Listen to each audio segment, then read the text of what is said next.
제가 봉독하겠습니다.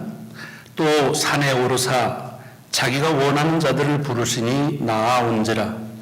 이에 12를 세우셨으니 이는 자기와 함께 있게 하시고 또 보내사 전도도 하며 귀신을 내쫓는 권능도 가지게 하려 하심이로라. 이 12를 세우셨으니 시몬에게는 베드로란 이름을 더하셨고 또 세베대 아들 야고보와 야고보의 형제 요한이니 이 둘에게는 보아너게 곧 우레의 아들이란 이름을 더하셨으며 또 안드레와 빌립과 바돌로메와 마테와 도마와 알페오의 아들 야고보와 및 다데오와 가나나인 시몬이며 또 가롯 유다니 이는 예수를 판자더라. 아멘. 아멘. 매주마다 일상적으로 늘 그렇지만 오늘 봉독한 말씀도 한 주간 여러분의 삶을 인도하는데 넉넉한 은혜가 되시기를 주의 이름으로 먼저 축원합니다. 특별히 오늘은 2018년 새해를 맞이해서 첫 주일입니다. 1월 1일이 월요일이었기 때문에 좀 일주일을 지나고 나니까 새해 첫 주일이라는 그런 느낌은 조금 덜하지만 그러나 느낌에 속지 마시기 바랍니다. 분명히 새해 첫 주이고요. 특별히 오늘은 저희가 여기 워싱턴에 한 28년, 29년째 사는데 온도 기록상 제일 추운 날입니다. 아침 새벽에 나오는데 자동차에 1도를 가리키더라고요. 그러면 대개 영하 18도 정도가 되거든요. 섭씨로. 체감 온도는 좀 더 낮고요. 하지만 우리는 그래도 좀 낮습니다. 지금 보스턴이나 토론토나 더 위에 쪽에는 정신없이 춥다고 그럽니다. 토론토에 있는 목사님이 얘기하는데 체감 온도가 마이너스 40도라고 그럽니다. 그러니까 거의 그냥 뭐 좀 과장하면 살인적인 추위죠. 저도 위스콘신에 살았을 때 마이너스 40도 하면 이렇게 하면 옵니다. 그냥 이렇게. 그래서 누가 그 페이스북에 띄웠더라고요. 물을 쫙 뿌리니까 쫙 얼어버리는 그런 정도입니다. 그래서 오늘 그 미국 교회 중에는 예배를 캔슬한 교회가 많습니다. 그리고 집에서 뭐라고 했냐면 don't even thinking about to come out 뭐 이렇게 해가지고서 아예 나올 생각을 말으라고 그렇게 이제 했는데 우리 강마주 장로님 연로하신데 이렇게 잘 나오셨고 일부 예배 올해 99세 되시는 이용 장로님도 나오셔서 예배를 드리셨고 감사합니다. 우리 어르신들 특별히. 그러나 아마 이제 오늘까지 그렇고 한 주간은 좀 더 기온이 올라간다니까 기온 올라갈 때 조심하시는 거 아시죠? 감기는 그때 걸립니다. 그래서 몸을 따뜻하게 보호하시고 지내시기 바랍니다. 이 본문의 말씀을 가지고 지난주에 함께 우리가 같이 말씀의 은혜를 나눴습니다. 왜 주님은 제자들을 부르셨을까? 부르신 이유에 대해서 그리고 단도직입적으로 한 단어, 한 센텐스가 그 이유를 설명하고 있다고 말씀드렸습니다. 이는 자기와 함께 있게 하시기 위해서다. 함께 있게 하기 위해서. 그러니까 12명의 제자를 부르신 것은 혼자 사역하시는 것보다 많은 인원이 13명이 하면 훨씬 더 능률적이고 규모도 커지기 때문에 한 것이 아니라는 겁니다. 만약 그렇다고 한다면 12명이 아니라 120명, 1200명, 12000명을 왜 부르지 못하셨겠습니까? 그게 아니라는 거죠. 또는 다양한 재능들을 사용하시기 위해서 부르셨다도 아니라는 그랬습니다. 만약에 재능을 사용하시길 원했다고 한다면 갈릴리 사람들을 채용하시면 안 되죠. 그 당시에 전문가들 또 큰 도시에 뭐 학력이면 학력, 경력이면 경력으로 많은 영향력을 줄 수 있는 사람들이 많았습니다. 그들을 택했어야죠. 그러니까 그것도 아니라는 거죠. 또 그런가 하면 어떻게 사역하는 게 한 팀, 한 스피릿으로 일하느냐 하는 걸 보여주기 위해서도 아니라는 겁니다. 만약 그랬다면 출신 성분도 비슷하고 연령 분포나 이런 것들이 다 비슷한 사람들을 모아야 되는데 아주 그런 팀워크를 포기한 것처럼 뽑으셨습니다. 서로 갈등이 있는 사람들을 모았는데 그래서 그것도 아니라는 겁니다.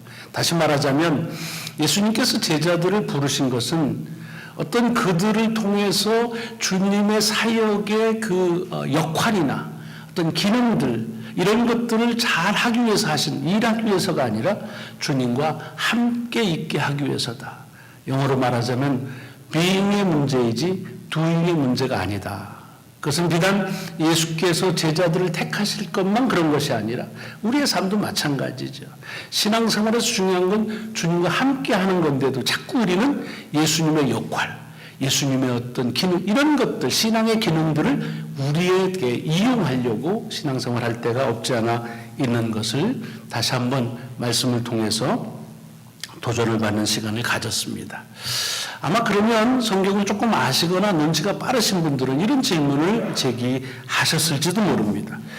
목사님, 오늘 본문을 거기까지만 읽지 말고 조금 더 읽어 내려가시면 그럼 얘기가 좀 달라지는데요. 이렇게 하실 것입니다. 왜냐하면 거기 본문을 보면 12를 세우셨으니 이는 자기와 함께 있게 하시고 라고 딱 피리어드가 끝난 것이 아니라 접속사가 붙습니다. 또 보내사 전도도 하며 귀신을 내쫓는 권능도 가지게 하려 하심이라.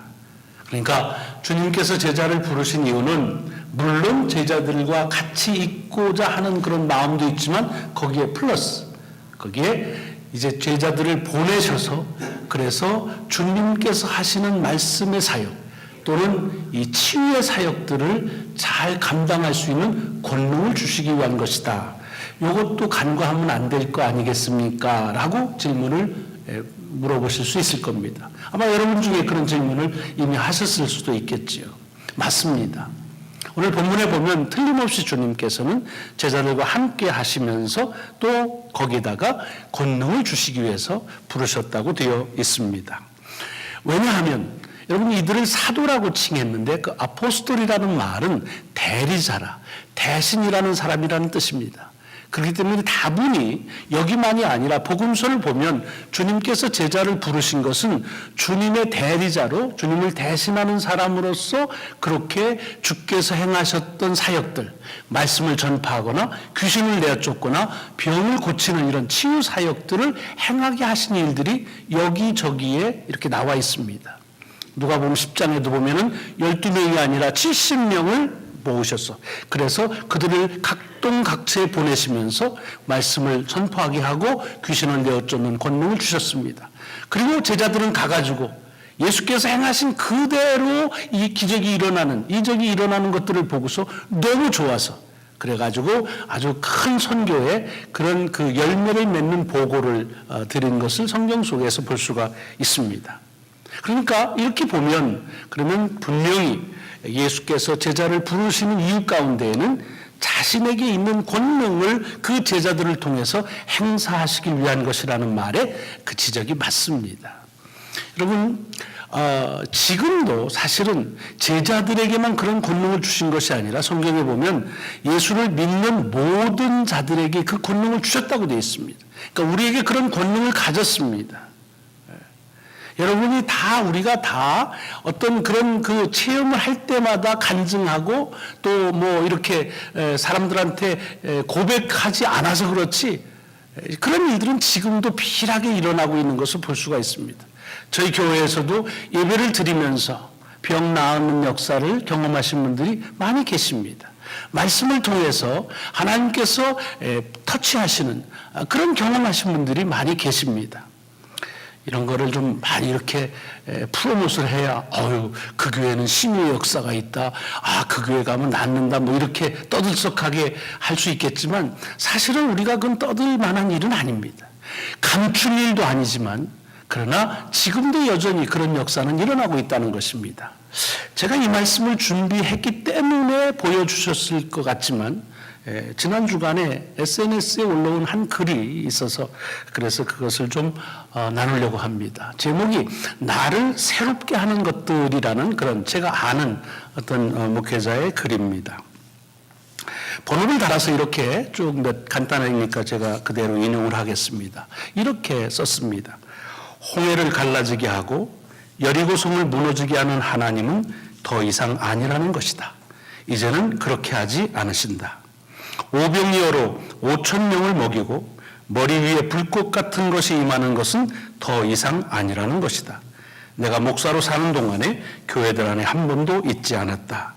기도하면 암이 낫고 잘 믿어서 물질의 복을 받는 것은 더 이상 아니다. 기도하였지만 암으로 죽은 사람이 더 많았고 잘 믿어 물질의 복을 받는 것이라면 삼성이나 현대가 가장 잘 믿는 것인가? 오늘날 함부로 말하는 하나님은 세월호의 304명의 학생들에게 답을 주지 못하였고 제천 화재 때에 죽은 두 목사에게도 무의미하였다. 예수가 광야의 시험에서 물리친 세 가지가 있다.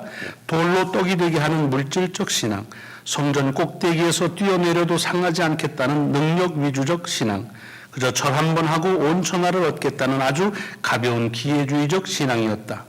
오늘도 거의 대부분의 것들이 거짓되고 우상적이다. 현대의 교회들도 예외는 아니다. 나를 새롭게 하는 것은 더 이상 이런 것들을 추구하지 않음으로 깃드는 참된 것들이다 라는 그런 글입니다. 이분이 이 글을 쓰신 그 의도는 제가 충분히 이해를 합니다. 너무 주술적이고 기복적인 신앙에 편파적으로 치우쳤다 하는 것에 대한 그런 일가를 하신 말씀이지요. 이분 고향이 제천이라 아마 제천 얘기도 하시는 것 같습니다. 그러나 제가 이 글을 읽고 나서 이 글에 저는 동의할 수 없다 하는 생각을 가졌습니다.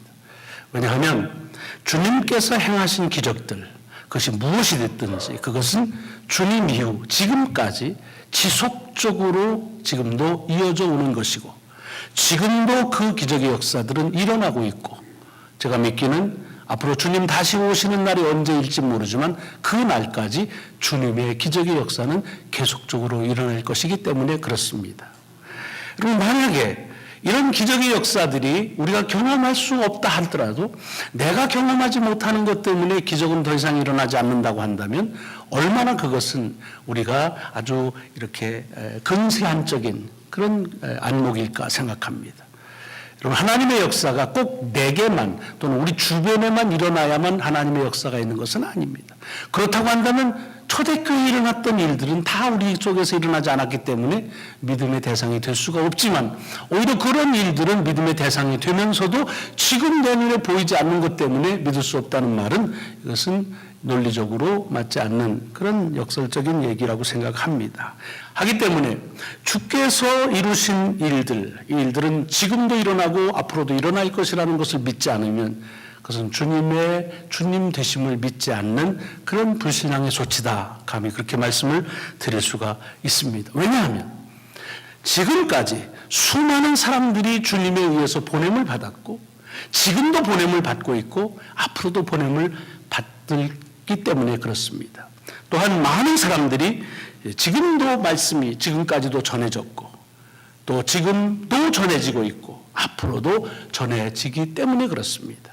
수많은 기적의 역사들이 병 고치는 역사이건 아니면 귀신과 사탄을 내어쫓는 역사이건 수없이 일어났었고 지금도 일어나고 있고 앞으로도 일어나야 되고 또 일어날 수밖에 없기 때문에 그렇습니다. 자, 이렇게 놓고 보면 오늘 본문에서 주님께서 제자들을 부르시고 그리고 함께 있을 뿐만 아니라 저들을 통해서 그런 권능을 그들에게 부여하셨다 라고 하는 말은 신앙의 매우 핵심적인 가치 중에 하나이기 때문에 주님께서 제자를 부르신 이유는 사실은 함께 있는 것보다 더 중요한 것은 그런 권능을 그들에게 주시기 위함이다 라고 말하는 것에 큰 무리가 없습니다.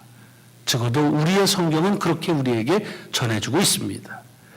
근데 이 말씀을 본문 원문으로 통해서 보면 조금의 차이가 있는 것을 발견하게 됩니다. 영어 성경에 이 본문이 원문에 차이 있는 것을 잘 균형하는 그런 번역이 있어서 제가 그 말씀을 좀 드리려고 합니다. 여기 오늘 본문에 그들은 자기와 함께 있게 하시기 위해서다 라고 하는 표현을 우리는 그렇게 했지만 이 원문의 그 뜻을 잘 표현한 영어 번역에 보면 어떻게 되어 있냐면 They should be with him 이렇게 되어 있습니다. should라는 단어를 썼습니다. 여러분 should가 무슨 뜻인지 알죠? 뭐 shall 이런 뜻. 그러니까 무슨 일이 반드시 일어나야 된다. 꼭 일어날 거다 할 때 쓰는 말이 shall 또는 should라는 말입니다.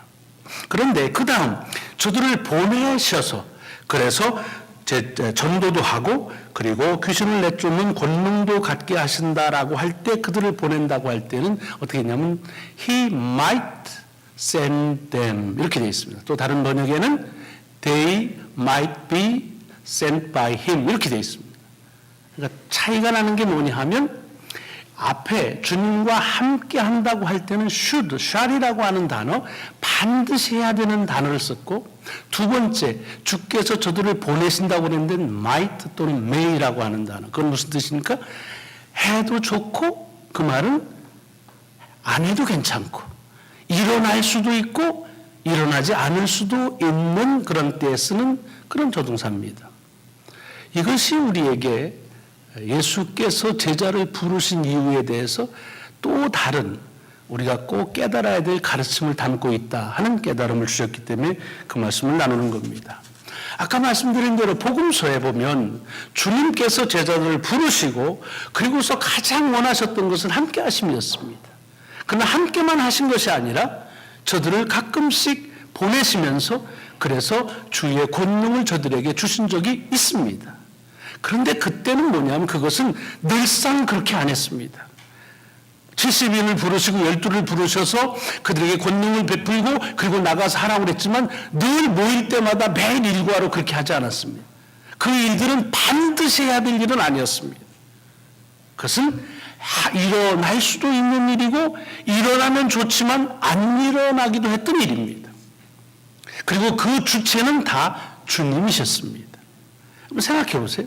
제자들이 주님께서 주신 권능을 가지고 나가서 귀신을 내쫓고 병자를 고치고 하나님 말씀을 할 때 그 일들이 일어나면 얼마나 신났겠습니까? 그럼 그 다음날 또 나오고 싶은 마음이 없었겠습니까? 저라면 있었을 것 같아요. 오늘은 또 무슨 일이 일어날까?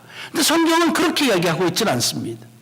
그들이 원할 때마다 주께서 그들을 should send라고 하지 않습니다. 보낼 때도 있었고 보내지 않을 때도 있었습니다. 가고 싶은데 보낼 때는 좋았겠죠. 또는 가고 싶지 않을 때 안 보내면 안도의 숨을 쉬었겠죠. 반대도 있을 수 있어요. 가고 싶은데 안 보낼 때 얼마나 섭섭했겠습니까? 여러분 교회에서 일하고 싶은데 일감 안 줘보세요. 얼마나 섭섭합니까? 그렇죠? 일하기 싫은데 또 막 일감 줘보세요. 얼마나 귀찮습니까? 자, 이거 차이예요. 주님께서 제자들을 부르실 때 반드시 제자들이 해야 되는 일은 주님과 함께하는 일이었습니다. 그리고 나면 그들을 보내든지 권능을 주든지 하는 일들은 주님의 주권적인 결단에서 하신 것이고 그것은 꼭 제자들의 바람과 기대와 같이 일어나지는 않았다고 하는 것입니다. 우리 신앙생활 하면서 여러분 성경에도 있지만 우리는 주님과 함께하는 것보다 더 신명나는 것이 주의 권능을 가지고 어떤 역사를 베푸는 일이 신납니다. 그래서 그런 일이 일어나면 과연 살아계셔 뭐 이렇게 얘기합니다. 언제 하나님은 뭐 돌아가셨네. 여러분 속지 마십시오. 사도행전 19장에 보면 바울이 에베소에 가서 여러 가지 사역을 말씀을 전하는데 기사와 이적이 많이 일어납니다. 그때는 바울이 지나가는 그림자만 밟아도 막 났습니다. 옷 만지는 건 말할 것도 없이 그런 역사가 일어났습니다.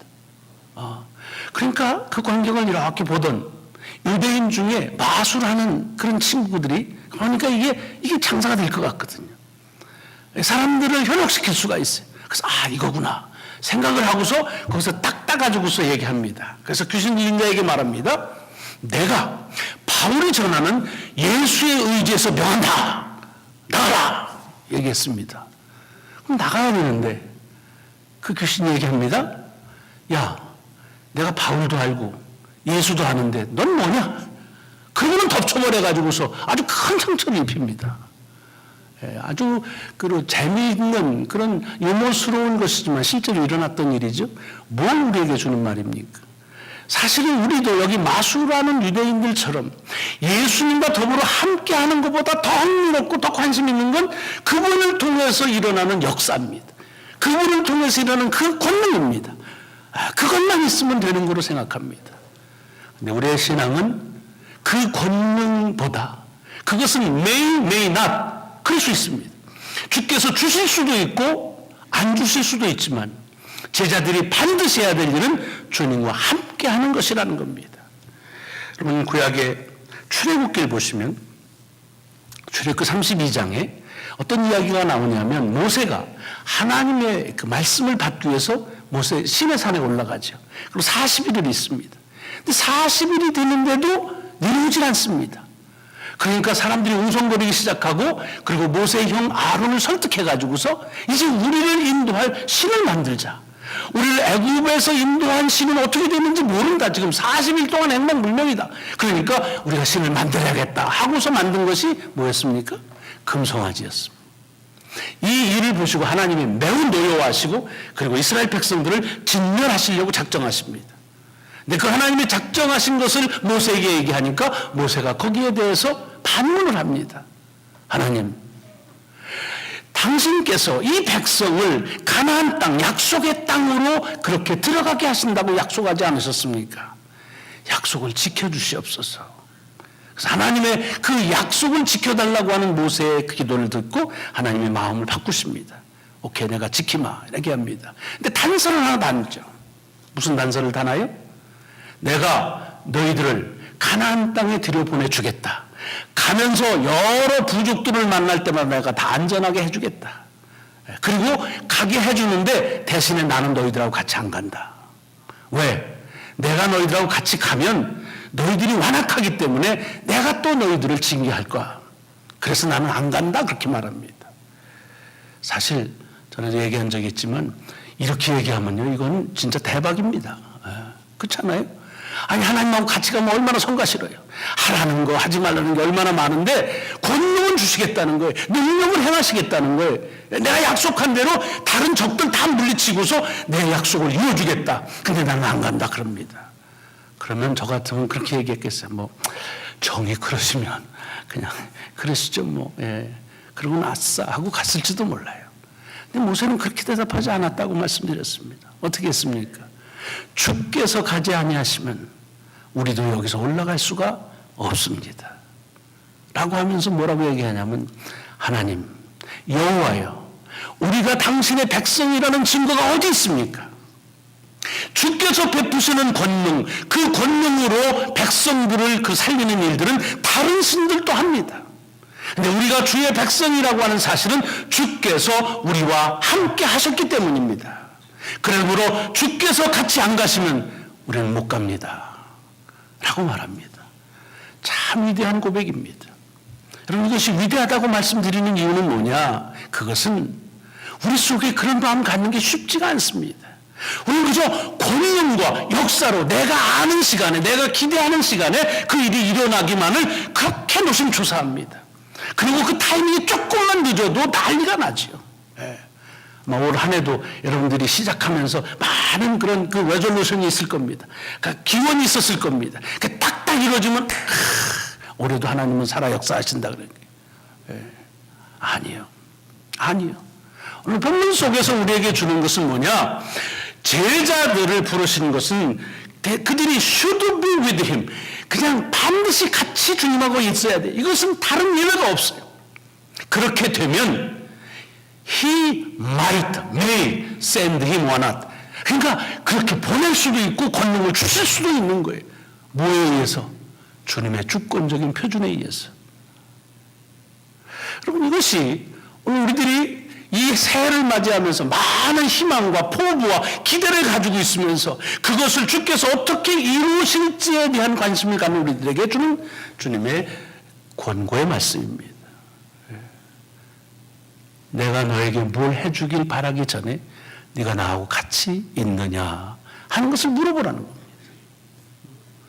그럼 신앙생활에서 자꾸만 우리도 모르는 사이에 우리가 살아가는 삶에 반드시 해야 될 것과 그 다음에 하면 좋은 것들이 자꾸 헷갈립니다.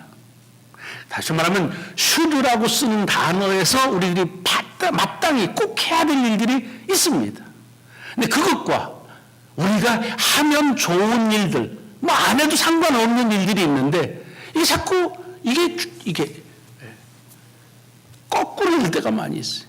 우리가 하면 일어나면 좋은 일들을 바라다가 우리가 마땅히 해야 될 일들을 하지 못할 때가 얼마나 많습니까? 예배? 하나님 앞에 예배 드리면 마땅한 일입니다. 근데 우리는 우리가 예배 드리는 것조차도 우리에게 임하실 어떤 그 내가 좋아하는 것들, 이것을 이루는 수단으로 삼을 때가 참 많습니다. 여러분, 인생 살면서도 마찬가지죠. 반드시 물어야 될 질문과 물으면 좋은 질문, 안 물어도 괜찮은 질문들이 있습니다. 인생을 살면서 반드시 해야 될 것과 하면 좋은 일, 그러나 안 해도 괜찮은 일들이 있는데 이게 자꾸만 이게 엇갈립니다. 하면 좋은 일들에 관심을 갖다가 해야 되는 일들을 우리들이 놓칠 때가 많습니다. 질문도 그렇죠. 왜 이 질문을 물어야 되는데 어떻게 사느냐 하는 것들에 대해서 골똘하다가 그만 우리가 물어야 될 질문을 놓치는 경우가 참 많습니다. 여러분의 가정 어떻습니까? 가정에서 반드시 일어나야 될 일이 뭡니까? 가정에서 모든 식구가 물어야 될 가장 중요한 질문이 무엇입니까? 얼마나 가족들이 하나가 되어 화목한가 하는 것들입니다. 가정에서 일어나면 좋은 일들은 뭡니까? 좀 더 나은 그런 주거 환경을 만드는 일입니다. 근데 우리는 이 좋은, 일어나면 괜찮은 주거 환경에 대한 관심 때문에 그만 우리들이 반드시 물어야 되고 해야 되는 가정에서의 중요한 슈드, 이것을 잃어버릴 때가 참 많이 있는 것을 봅니다. 교회도 마찬가지죠. 교회에서 물어야 될 질문, 우리가 정말 그리스도의 몸으로서의 그런 신앙의 근본과 본질을 잃어버리지 않아야 되는데 교회에서 일어나면 괜찮은 일들, 뭐 어떤 벅적벅적하는 일, 사역하는 이런 일들에 관심 갖다가 교회의 본질을 놓치는 경우가 참 비일할 때가 많습니다. 제가 2020 비전 오늘 2년 차입니다. 모든 프로그램도 준비합니다. 사역도 할 것입니다. 그 중에 하나가 이제 예배를 함께 드리는 일입니다. 그러나 어떤 프로그램을 하느냐가 중요한 것이 아닙니다. 우리 속에서 교회의 본질이 무엇인지를 계속 물어보면서 그 본질을 향해서 나가려고 하는 의도적인 그런 우리들의 노력, 이것이 필요합니다. 제자는 스승 주님과 같이 있어야 됩니다. They should be with him.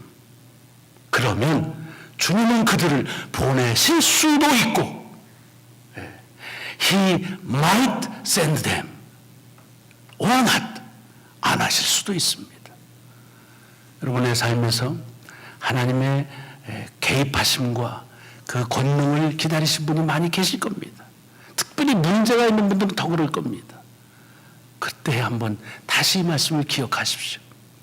정말 주께서 이루실 그 고난과 권능에 대한 관심이 내가 주님과 함께 있는 데 대한 관심보다 많지 않은가? 그럼 주님은 얘기하십니다. You should be with me. 너는 나하고 꼭 같이 있어라. 그러면 내가 너보다 내가 낫지 않아. 네 사정이 어떤지 내가 낫지 않아. 그러면 내가 내 기준에 따라서 내 능력을 내게 주는 날이 있을 수 있다. 여러분 신앙생활하면서 제 신명 날 때가 언제입니까? 내가 원하는 것을 원하는 때에 주께서 응답하시면 제 신납니다. 제 신앙 날 때가 언제입니까? 내가 원하는 것을 원하는 시에 안 주실 때입니다. 근데 잘 생각해 보십시오. 쭉 신앙생활 오래 하면요, 어떤 기도가 그때에 그대로 내가 원하는 대로 이루어지지 않아서 섭섭한 것보다는 오히려 그때 그 기도가 응답되지 않았기 때문에 오히려 더 큰 은혜로 이어지는 때가 참 많습니다. 그러니까 우리가 해야 될 일은 뭐예요? We should be with him. 우리는 주님과 같이 있으면 되는 거예요. 그러면 he may or may not, 주께서는 그리 행하실 수도 안 행하실 수 있는 주님의 기준에 따라서 우리의 문제를 해결해 주시기도 하고, 어떨 때는 역설적으로 문제의 직면